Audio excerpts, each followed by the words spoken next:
Hello and welcome back to the Squirrel Heed YouTube channel, and welcome to match day 18 for Liverpool it is, and we have got an important game versus Stoke. And Stoke, without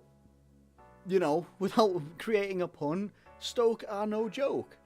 They aren't a joke at all. And I think since, apart from the loss at Bournemouth and the loss at Arsenal, they generally play, quite good football at times when they've got their players available. Now, I don't know which players exactly aren't available for Stoke, but I think some of their key players might not be available for this game, and that's going to be big. They've got the bad news anyway, that Butland is now going to be out until March, which, the type of goalkeeper that Butland was, he was unbelievable. He kept them in some games last year on his own. He was a bit like sometimes David De Gea was for Man United at times. He kept them in games when they should have been losing, really, but they kept them in games. And it's unfortunate for such a young English goalkeeper.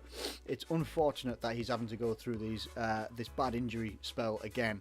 Trying to look at that from a neutral point of view, obviously, that type of quality goalkeeper, I'm not entirely wanting to come up against that when I'm Liverpool, and we've got a good couple of victories behind us again. Obviously, we had the capitulation against Bournemouth and the draw against West Ham, but we came back, beat Middlesbrough, who I thought, again, weren't a team to be taken. You can't take Middlesbrough as a joke. And the same with Everton. Now, that was one hell of a game, because you're looking, I'm still trying to, when I go back and look at that, and even, I think Jamie Carragher's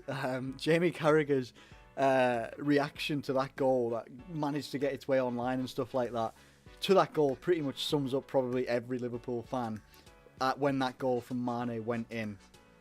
And it was unbelievable. The high-pitched squeal that he managed to get out was unreal. But the importance was, we've got 2 clean sheets in a row. And I can only say there's three things that's thanks for, basically. Jurgen Klopp, and having the balls to drop Karius and stuff like that as well. Take him out the firing line, big time. But then he also came out and said that, yes, he's dropped Karius out the firing line. I'm not wanting to change my goalkeepers week in, week out. So what he's now looking at doing is, Mignolet is now going to get an extended run in the team. And you know what? As much as I've been critical of Simon Mignolet, why not? Because he's got 2 clean sheets on the bounce. Sometimes the goalkeeping, the goal area, can look a little bit like it's a bit frantic and stuff like that. But at the end of the day, he's kept clean sheets. The second element there, basically, I've come into it already, is Simon Mignolet. He's been the second element. He's come in and he's actually done really, really well. He looks like the goalkeeper we bought 3 or 4 years ago. It's unreal, and that's a big credit to Mignolet. He's really starting to prove himself. Out of 2 goalkeepers that in the Premier League, to have 2 goalkeepers that wouldn't get into many people's first 11s in the first 10 teams in the Premier League, maybe, at the moment. And that's not being too harsh, I don't think. I think if you look at the performances, Karius, obviously, his are well documented, and Mignolet's in the past, his have been well documented as well, where, his unconfidence, his lack of confidence sometimes translated, like people were saying it did with Karius, it was translating to the rest of the team and the defence in front of him. But right now, Mignolet is the informed goalkeeper for us, and for forevermore at the moment, until he does an absolute clanger like Karius did, which I'm certainly hoping he doesn't do this weekend. Sorry, this Tuesday, I should say. I'm forgetting my days. Never mind. It's all good. As long as he doesn't do that, he'll be in the starting lineup, no problem. The third factor in this one was Klavan. And Klavan's come in, just like I said, like I wanted him to, when we had Lucas in the team and stuff like that in defence. Klavan has been there. And he's just like, why hasn't he been playing? Now when he's come in, Lovren is looking really good, and Klavan is looking really good. It's working really well. The same with Milner and Klein. That looks solid as a rock at the moment. And for me, there's no reason to change any of that. There really is no reason to change any of that. The only thing with our run-up into the new year and stuff like that is we've got a lot of games coming thick and fast, and we've got Man City and Sunderland in whatever order that might be. They're coming up pretty quick as well, and I think we've got 44 hours between the 2 games, which you're going to see a lot of different players. You might even see Karius come and make an appearance in one of those games as well, because there's no way in a 44-hour period can someone rest, recover, train, and be ready for both of those games. It's unrealistic, it really is. But anyway, I digress. We're on to the Stoke game. And I always worry about coming against Stoke because I still have visions of that Stoke game, the end of the season when it was Gerrard's last game and we lost 6-1. I'm not saying that's going to happen again, and I'm not saying that's going to happen now, but it's that nature of the Premier League. It doesn't necessarily matter where any team is in the Premier League. They can beat you. It's the old cliche of any team can beat any other team on any given day. And that is the thing with the Premier League. That is the beautiful thing with the Premier League, unless it happens to you. Okay, I don't know where Stoke are in the table, I'll be absolutely honest with you. I could scroll down, actually. Let's do that. Let's just scroll down and see where they are. So Stoke are sitting in 12th. And if they win the game, which I'm hoping that they don't, they will go just below, they'll just go above West Brom. So it'll be a very good victory for them if they can do it. And they've got some of the quality to do it, the likes of Shaqiri, who can dictate games when he turns up to those games as well. They've got a lot of quality. Arnautovic. The thing is, though, I don't really know who. I've heard, I was going to read an article and I didn't, that they had like 3 injuries that aren't going to make it to this game. I don't know who it is. The problem that I've got with Stoke is that they can turn up and demolish teams, or they can be stupidly stubborn at the back. The goalkeeper, whose name I don't know, that they've got on loan, who's been absolutely unbelievable for them since Butland's injury, basically. He's been very, very good, and he does that against teams, you know, occasionally does it against teams that should probably be beating them or are there or thereabouts with them, like Watford and Burnley.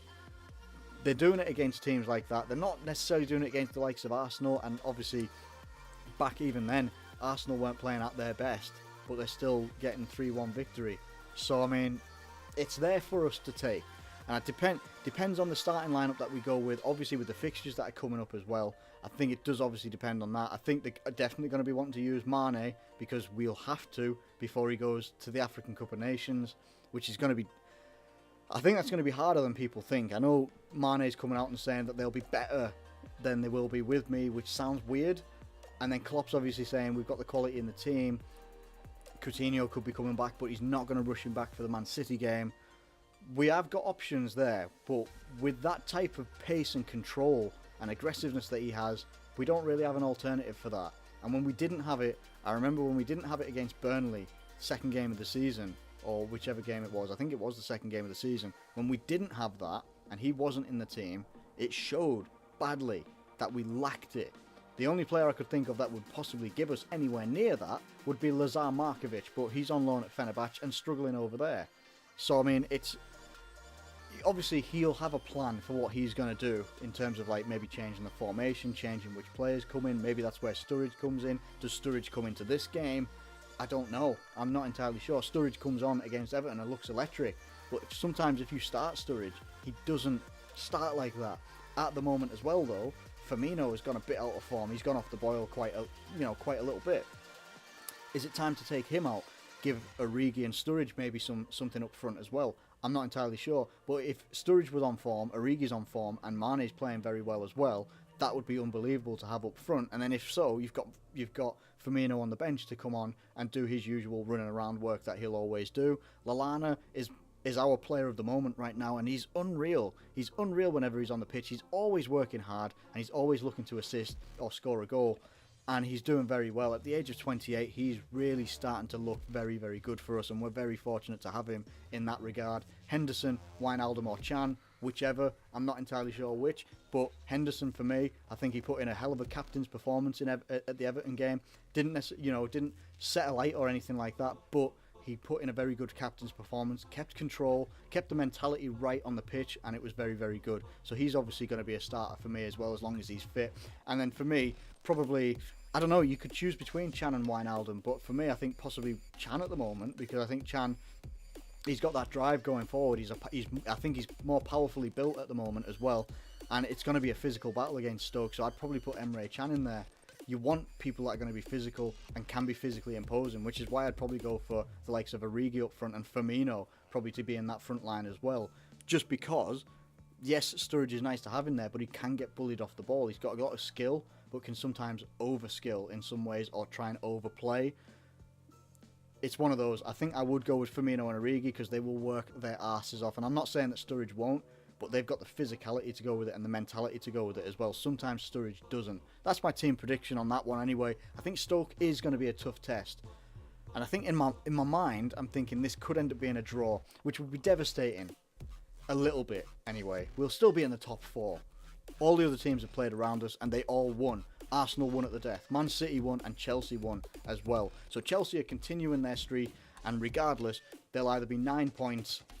They'll either be 9 points in front of us, 8 points in front of us, or 6 points in front of us. So those are the options that we've got. We can't get into the first position. No one's going to be able to get into first position apart from Chelsea for a long time. But we can go above Manchester City, which would be nice.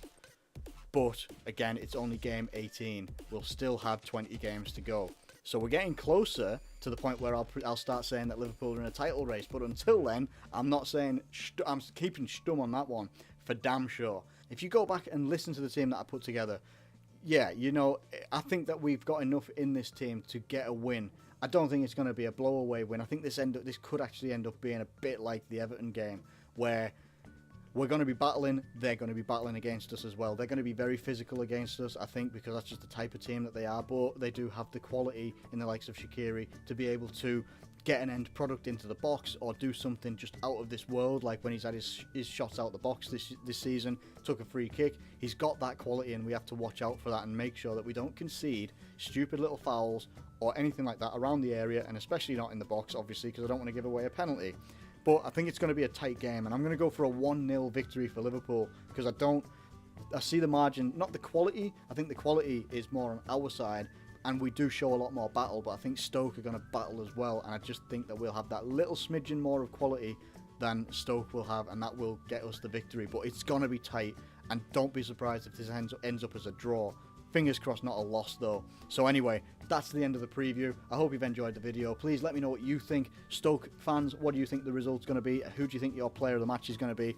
Liverpool fans, who do you think our player of the match is going to be? I'm personally going to go for Adam Lallana, because I think he's just going to do what he's done in previous games, working hard and playing very, very well. Playing very, very well. So anyway, like the video, subscribe if you're new around here, leave some comments in the box below. Thank you ever so much for watching, and I'll catch you later.